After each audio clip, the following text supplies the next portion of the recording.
You can try as hard as you can and you can have the most empathy, and you're not going to make a perfect call, but you've just got to do the right thing and lead with authenticity.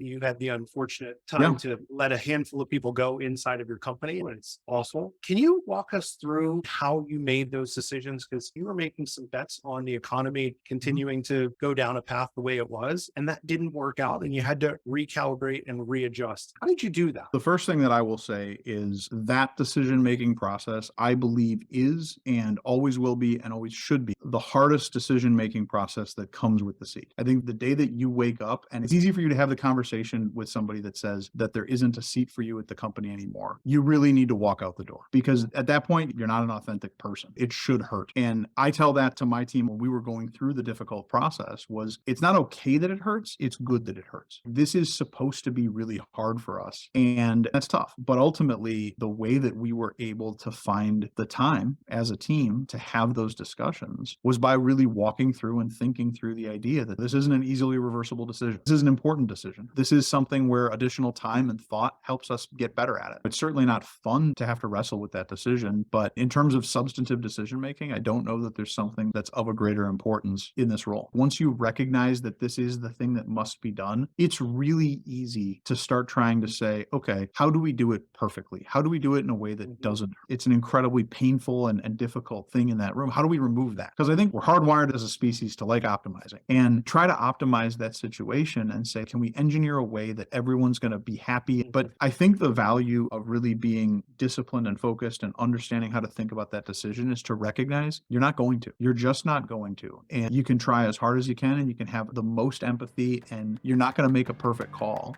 but you've just got to do the right thing and lead with authenticity.